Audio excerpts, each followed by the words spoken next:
Good morning गिबियावनो साफ्रोमनिसिमबो आंनि गाहाम हामग्लायनायखौ बावहरग्रोनाय जाबाय। दिनैनि लागै आं नोंथांमोननो मोननैसो गोनांथार रादाबफोर होगोन, नोंथांमोना मोजाङै खोनासंलांदो। मैया T20 वर्ल्ड काप गेलेनाया भारत आरो बांलादेशनि गेजेराव जायो आरो बे गेलेनायाव गिबियाव भारतआ बेटिं खालामनानै 184 रान्स बुनो हायो 20 अभाराव आरो बे गेलेनायाव विराट क'हलीआ मैया 64 रान्स बुनो हायो। KL राहुल बिथाङा 50 रान्स बुयो। उनाव बांलादेशआ बेटिं खालामनानै 145 रान्स बुनायनि उनाव 16 अभार्सआव अखा हानानै ब्रेक जायो, थाद'नाय जायो आरो बे थाद'नायनि उनाव DLS मेथड गेलेनायजों भारतआ मैया 5 रान्सआव देरहासारनो हायो आरो मैयानि देरहानायजों भारतआ दायो नैथि टेबोलनि सेथि जायगायाव दङ।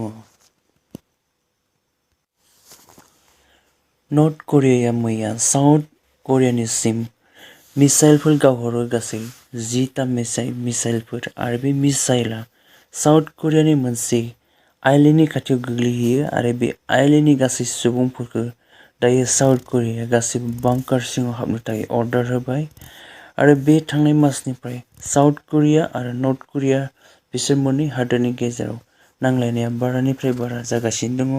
बेवहायनो गावलायनाय आरो बांलांसिनगोन होननानै गासैखौबो दा थियारि जानो थाखाय बिथांमोना खावलायदों। बिहाराव छठ फुजा फालिनाय समाव गासै 21 सुबुंफोरा दैयाव गबलांदों होननानै रादाब मोननाय जादों आरो बेयाव गासै 19 सुबुंफोरा माइनरमोन होननानै मिथिनाय जादों। माइनर माने गोरलै गथ'फोर, उन्दै गथ'फोर बिथांमोना दैयाव गबलांदों आरो मिथिनाय बायदिब्ला बे छठ फुजाखौ दैयाव खालामनाय जायो।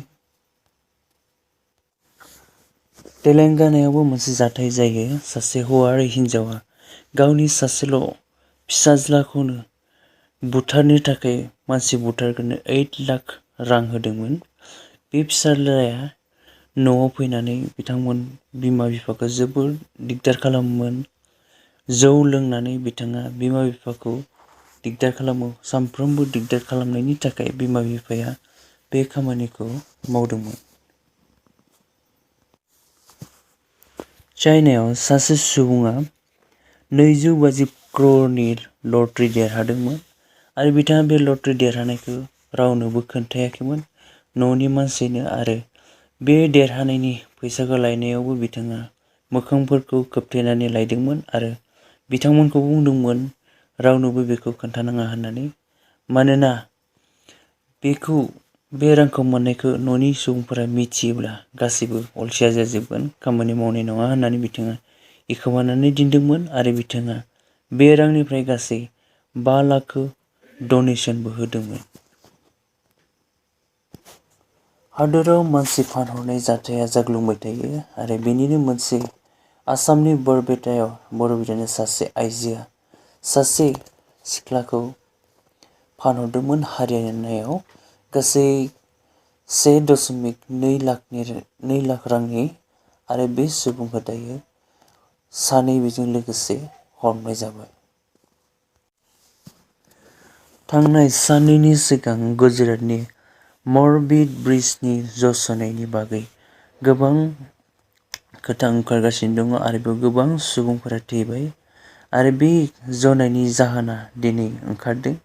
बेयाव नायबिजिरनायाव बुंदों बे दलंखौ रिपेयार खालामनाय समाव रडफोरा रास खानानै दंमोन, माराम खानानै दंमोन, बेखौनो रिप्लेस खालामाखै आरो बे रिप्लेस खालामैनि थाखायनो बे दलङा गोग्लैदों होननानै मिथिनाय जादों।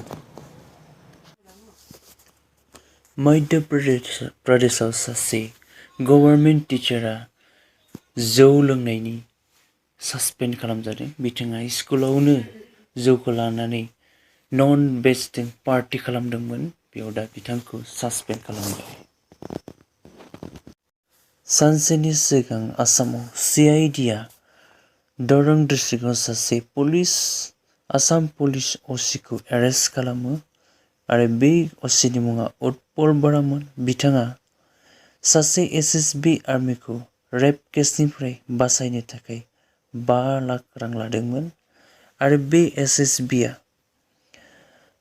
गावनि न'आव खामानि मावनो थानाय 13 बोसोर बैसोनि सासे सिख्लाखौ रेप खालामनानै बुथारनानै फबना दोनदोंमोन आरो बे रिपर्टखौ गावनो हारसिङै थैदों होननानै रिपर्ट बनायनो थाखायनो बे रांखौ बे SSBआ बे असिनो होदोंमोन आरो बे असिया गासै रिपर्टसफोरखौ बनायदोंमोन आरो बेनि उनाव खाथिनि रायजोफोरा मिथिनानै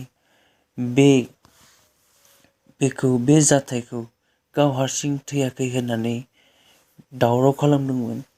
बेखौ खोनानानै आसामनि चिफ मिनिस्टार हेमन्त बिश्व शर्माया हिन्जावसानि न'खराव थांनानै सोंहैयो आरो बे हिन्जावसाया ढेकियाजुलिनिमोन।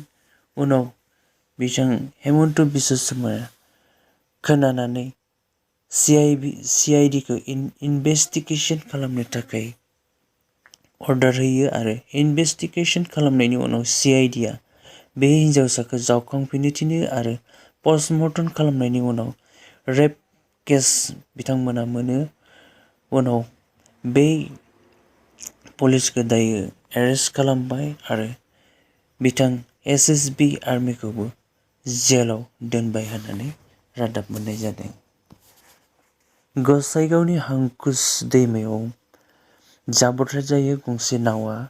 बे जाब्रबथाय जानायाव सानै आइजोआ दासिमहालागै गोमानानै दङ होननानै मिथिनाय जादों आरो बे आइजोनि मुङा रमिसा खातुन आरो सासेनिया सफिया बिबि होनना मिथिनाय जादों आरो बेयाव 3 सुबुं जोखोम जादों आरो बे जोखोम जानाय सुबुंफोरखौ आलिपुरदुवारनि हस्पिटालाव दोनहैनाय जाबाय होननानै मिथिनाय जादों।